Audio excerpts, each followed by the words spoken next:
ठीक है, 50 किलो आटा, 70 किलो चीनी, 25 चाय के पैकेट, 50 किलो चावल।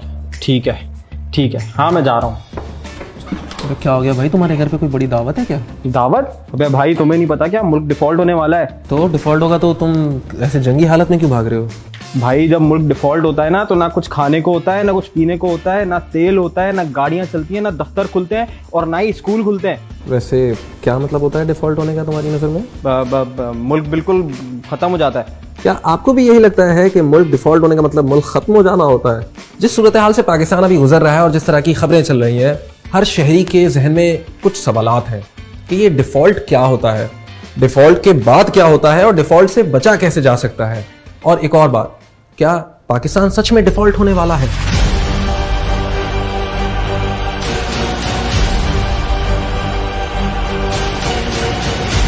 अच्छा भाई, तो चलो तुम ही बता दो कि डिफॉल्ट होता क्या है, और अगर पाकिस्तान डिफॉल्ट कर जाता है तो क्या होगा? भाई किसी भी मुल्क को चलने के लिए पैसे चाहिए, ये तो तुम्हें पता है।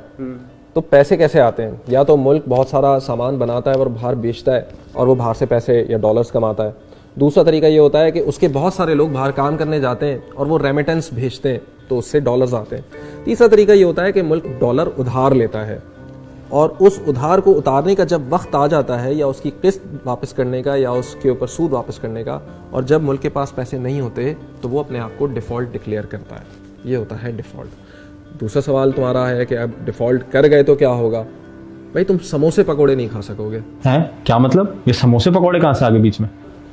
भाई पाकिस्तान में खाने पकाने का मतलब एडिबल ऑयल इंपोर्ट होता है। पाकिस्तान में क्रूड ऑयल भी इंपोर्ट होता है, जो बाद में यहाँ की रिफाइनरी से कभी डीजल बनता है, कभी पेट्रोल बनता है और कभी दूसरे ईंधनों में तब्दील किया जाता है।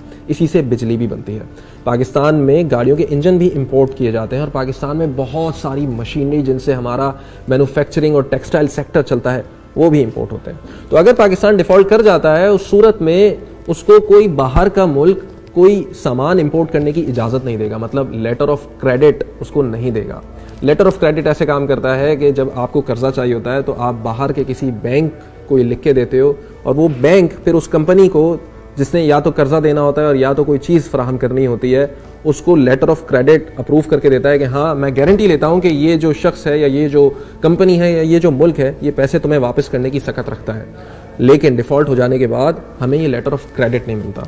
तो हाँ, इसका वर्स्ट केस सिनेरियो ये है कि बहुत सारी जॉब्स चली जाएंगी, और अगर हम क्रॉप बनाते भी हैं, मतलब हमारा एग्रीकल्चर सेक्टर स्ट्रांग भी है, तो उसकी ट्रांसपोर्टेशन के लिए हमारे पास गाड़ियाँ भी नहीं होंगी। तो पाकिस्तान यहाँ तक पहुँचा कैसे? भाई अपनी आज़ादी से लेकर आज तक पाकिस्तान की माशी सूरत हाल कभी भी मुस्तहकम नहीं रही।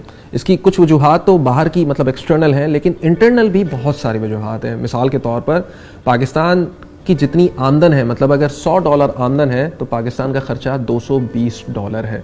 तो हर साल अगर पाकिस्तान $100 कमाता है तो $220 खर्च करता है, मतलब वो $120 के खसारे में है। अब ये खसारा कैसे पूरा होगा? क्योंकि पाकिस्तान के पास तो ना मैन्युफैक्चरिंग सेक्टर इतना स्ट्रॉन्ग है कि एक्सपोर्ट्स बहुत ज़्यादा हो, ना पाकिस्तान इतनी ज़्यादा सर्विसेज बाहर देता है कि वो अपने डॉलर हासिल कर ले, ना पाकिस्तान के इतने सारे लोग बाहर से रेमिटेंसेस भेज रहे हैं कि वो खसारा पूरा कर दें। तो ये जो $120 का खसारा पूरा करना होता है पाकिस्तान को, उसके लिए उसको चाहिए होते हैं लोन्स। वो लोन्स कभी हासिल करता है दूसरे ममालिक से, कभी हासिल करता है बॉन्ड्स के ज़रिए, मतलब वो बॉन्ड्स मार्केट में फेंकता है और लोग वो ख़रीदते हैं, तो पाकिस्तान के पास डॉलर्स में पैसे आते हैं। तो जब मुल्क उस नहज पे पहुंच जाता है कि उसके पास पुराने कर्जे उतारने के लिए पैसे या डॉलर्स नहीं होते और कोई दूसरी कंट्री या दूसरा इदारा उसको डॉलर्स नहीं दे रहा होता उधार में, तो वो बिलाखिर पहुंचता है IMF मतलब इंटरनेशनल मॉनेटरी फंड के पास, और वो फिर उस मुल्क को डिफ़ॉल्ट होने से बचाता है। लेकिन पाकिस्तान की तारीख़ इतनी ख़तरनाक रही है कि वो गुज़िश्ता करीब 65 सालों में 22 मरतबा IMF के पास जा चुका है। तो भाई हम एक काम करते हैं, हम नोट छापते हैं और इतने नोट छापते हैं कि IMF का लोन चुका देते हैं। जिम्बाब्वे ने भी यही गलती की थी, फिर पता है उनका अंजाम क्या हुआ? क्या? वहाँ के लोगों को रोटी खरीदने के लिए भी इतने सारे बंडल देने पड़े रुपयों के। वो क्यों? इसको एक मिसाल से समझते हैं। ये मेरा मोबाइल रखो। Thank you. नहीं, मिसाल के लिए दे रहा हूँ। अच्छा। इसके एवज में तुमसे चाह रहा हूँ कि मुझे कोई सबूत दो कि मैंने तुम्हें मोबाइल दिया है। तुम क्या दोगे? मैं तुम्हें एक पेपर पे लिख के साइन करके दे दूंगा। गुड। लेकिन अगर तुम वो एक की बजाय 5 पेपर पे लिख के दे दो, तो क्या इसका मतलब तुम्हारे पास 5 मोबाइल फ़ोन आ जाएंगे? नहीं, मोबाइल फ़ोन तो एक ही रहेगा मेरे पास। तो इसका मतलब चाहे तुम 1 पर्ची दो, 10 पर्ची दो या 100 पर्ची दो, उसके पीछे वैल्यू तो एक मोबाइल की है ना। अच्छा, तो हम अपने रुपए तो छाप सकते हैं, डॉलर नहीं छाप सकते।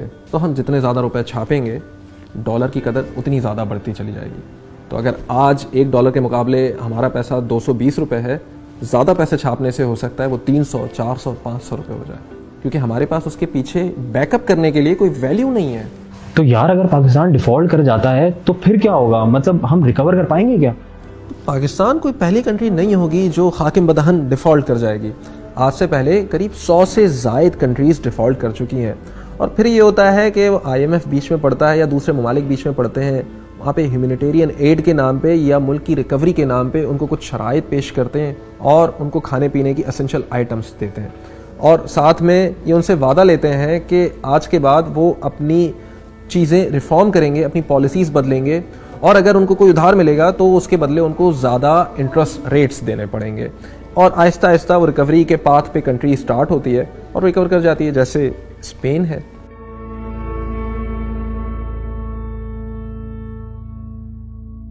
जी जी, अरे थैंक यू सो मच, अरे बहुत शुक्रिया आपका। जी जी, ओके, अल्लाह हाफिज। क्या हुआ भाई, अब तुम राशन लेने तो नहीं जा रहे ना? नहीं नहीं, मेरा वीज़ा लग गया।